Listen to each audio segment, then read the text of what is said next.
기도를 가르쳐 주십시오. 제자들의 부탁에 예수님께서 기도를 가르쳐 주십니다. 이렇게 기도하여라 알려주심으로 기도에 대한 가르침이 끝나는 것이 아닙니다. 오늘의 복음도 기도를 가르쳐 주십시오 하자 한숨에 하시는 말씀입니다. 오늘은 뭘 가르쳐 주시느냐면 기도의 항구함입니다.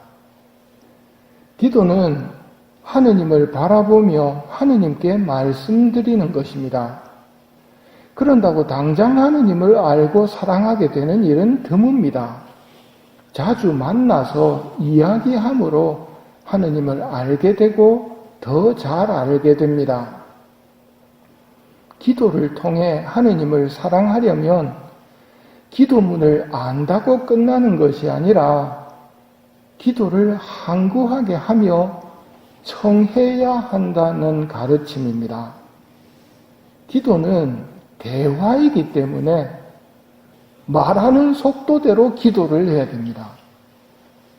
어제 주님의 기도를 바치며 청해야 할 것에 대해서 묵상해 봤습니다.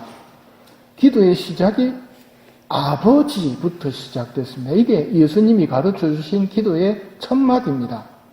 아버지 할 때 아버지라는 글자를 보고 있으면 안 되고 아버지를 떠올려야 됩니다. 나와 함께 계신 아버지, 나를 보고 계신 아버지를 떠올리고 나서 이야기가 시작되는 게 기도입니다. 아버지의 이름을 거룩히 드러내시며가 첫 번째 청원이었습니다.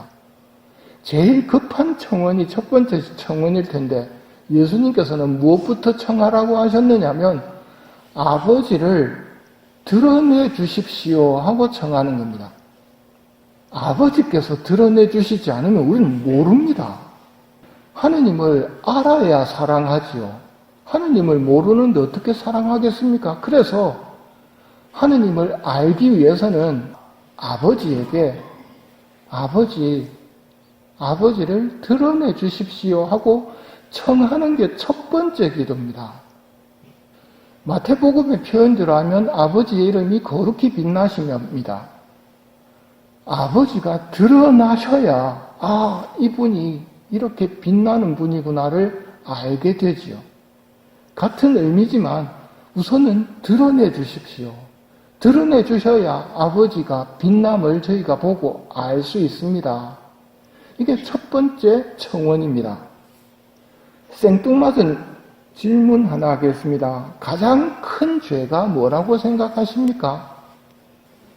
가장 큰 죄, 그건 가장 큰 계명을 어기는 게 가장 큰 죄일 겁니다. 가장 큰 계명이 뭡니까? 마음을 다하고 목숨을 다하고 정신을 다하여 주 너의 하느님을 사랑해야 한다. 이것이 가장 크고 첫째가는 계명이고 가장 크고 첫째가는 계명을 지키지 않는 게 가장 큰 죄겠지요. 여러분은 마음을 다하고 목숨을 다하고 정신을 다해 하느님을 사랑하십니까?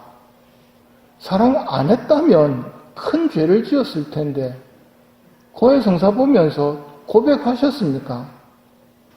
사랑도 안 하고 고백도 안 하는 이유가 뭘까요? 모르기 때문입니다. 하느님이 있다는 걸 아는 수준의 믿음은 믿음이라고 할 수 없습니다. 그럼 마귀도 믿는단 말입니다. 우리가 알아야 하는 것은 정말 하느님이 어떤 분인지를 드러내 보여주셔서 하느님을 제대로 알 때 비로소 우리의 신앙은 제대로 시작이 된다고 볼 수 있습니다. 어떻게 하면 알 수 있다고요? 내가 뭘 해서가 아니고 아버지 드러내 보여주십시오. 이게 첫 번째로 청해야 할 거라고 말씀을 하시고 오늘 복음에서는 뭘 말씀하십니까?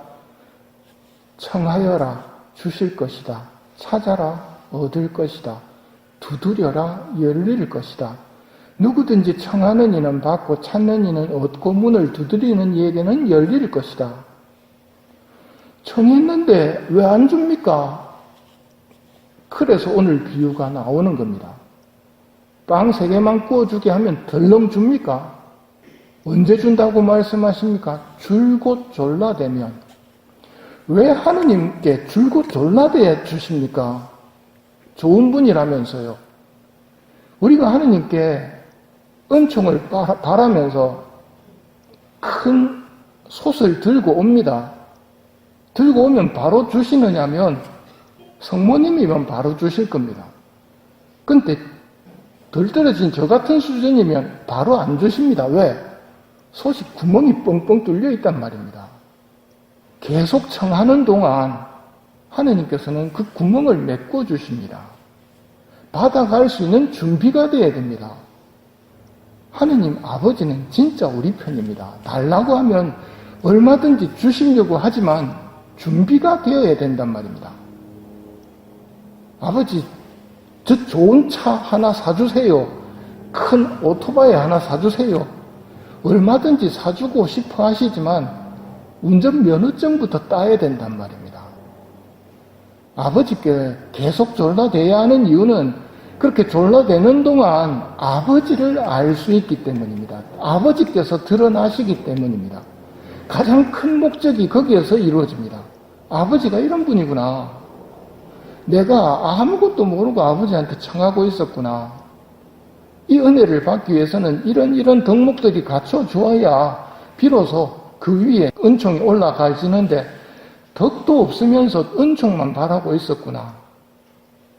그래서 오늘 예수님께서 기도를 가르쳐 주십시오에 대해서 아버지를 드러내 주십시오. 이 기도를 항구하게 청하라고, 청하면 주시겠다고 우리에게 기도를 가르쳐 주고 계신 겁니다. 아버지를 알려면 기도해야 됩니다. 또 아버지를 아는 데 도움이 되는 것이 영적 독서입니다. 영적 독서를 하는데도 교만이 끼어들면 문제가 생깁니다. 어떻게 끼어들까요? 내 그 책 읽었다. 읽는 게 목적이 되면 주님에게도 바치듯이 잘 나갑니다. 그리고 읽었다. 다시는 안 봅니다. 이건 영적 독서의 자세가 아닙니다. 최고의 영적 독서 책이 뭔지 아십니까? 성경입니다. 굳이 새 책을 사야 되는 것만은 아닙니다. 또 여러분의 집에 영적 독서 예전에 읽었던 책들이 남아있다면, 아직 버리지 않았다면 그거는 이거 좋구나, 다음에 한 번 더 읽어야지 하고 놔둔 겁니다. 그걸 꺼내서 읽으십시오. 읽어야지 생각한다고 읽는 시간이 생기는 거 아닙니다. 왜냐하면 여러분의 삶 속에 24시간은 이미 꽉 차여져 있습니다. 영적 독서를 하려면 시간을 쪼개야 됩니다. 무언가 하나를 안 해야 됩니다.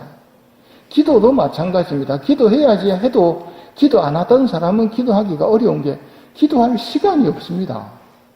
영적 독서할 시간이 없단 말입니다.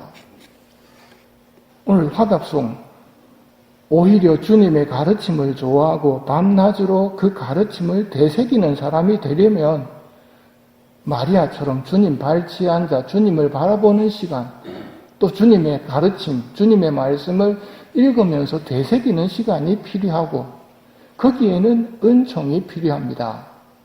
이 미사 중에 나에게 필요한 은총들을 청하며 미사를 봉헌하도록 합시다.